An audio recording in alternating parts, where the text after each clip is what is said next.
The first thrift store I hit up today was a red, white, and blue. In my opinion, they're so much better than Goodwill. These Nike shoes look so cool, but the price tag wasn't so cool.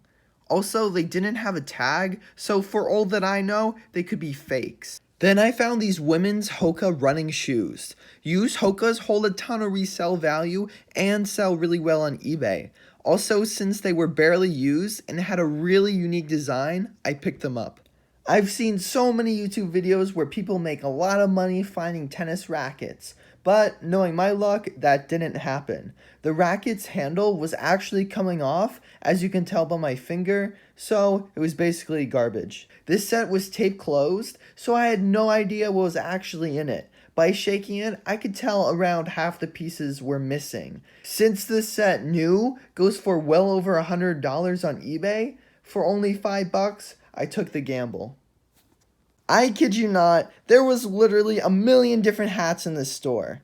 The only hat I did pick up was a Duke Blue Devils cap because right now it is March Madness and they're just a really good team. Next up, I found some Jordans. I was really on the fence about getting them, but when a guy told me they were a nice find and if I decided to put them back to let him know, I decided to take them. They're probably worth in between the $45 to $50 range. I thought they were expensive, going for $25 at the thrift store. I just thought it was really hilarious that they were selling skis in Miami. They were also really cheap too. I wonder why. I went to another red, white, and blue, and once again, it did not disappoint. There was a decent sized tub of Legos that weighed around 10 pounds. The best part was that it was selling for only $10. In case you don't know, unsorted Legos usually sell anywhere from $6 to $12 depending on the Lego pieces. For that insanely low price, I decided to pick them up. There were also other Legos in plastic bags selling for $20, but for some reason they cost twice as much for fewer Legos than the bin I picked up. Florida will never make sense to me. I was also really tempted to buy this bin of Legos for $10 also, but since it had less Legos and I'm sort of having a storage crisis at the moment, I didn't pick it up. There were some really neat helmets here, especially this fencing helmet. I could have made some money on it, but it wasn't worth the hassle of storing and shipping. There could have been a tool in this pile worth $500 and I would literally have no clue. In this section, there was a bunch of video game stuff. Personally, I don't play video games, so I'm not an expert. But I don't live under a rock. I know about Mario and his cousin Luigi, so I'm not totally ignorant. In this red, white, and blue, instead of having 100,000 hats, they had 1,000,000 hats. A lot of them were pretty overpriced and gross. A Dolphins hat caught my eye for only $2, but it had pretty bad sweat stains, so it turned me off.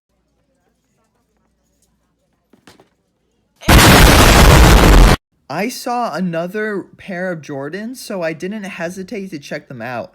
Unfortunately, they were filled with dog hairs and they were pretty beat up and gross, so I left them just where they were. You probably can't tell by looking at the shoes, but they were huge. They were probably like men's size 18 or something. Saw some pretty good looking shoes I probably should have looked up, especially the KDs. I really wish I just looked them up. If you see something you think might be worth something, just look it up. It literally just takes 30 seconds.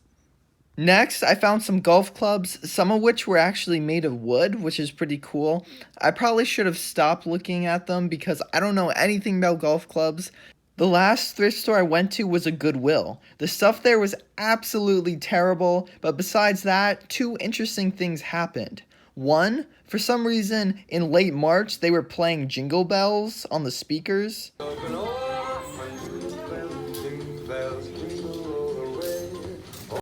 And two, my dad bought a disco ball, which is pretty cool. Now I'm gonna open these Legos just to see exactly what we got. Good thing I got some scissors. That was dumb. Don't play with scissors, kids. So I ended up weighing the Legos and they weighed just under 9 pounds. I should easily get anywhere from $50 to $60 for them. So I opened the Porg set, and I wasn't very disappointed. Just as I thought, it was missing around half the pieces, but despite that, it's still worth anywhere from 30 to 40 bucks. Today was a smash hit. Accounting for everything, I should make around $150 in profit.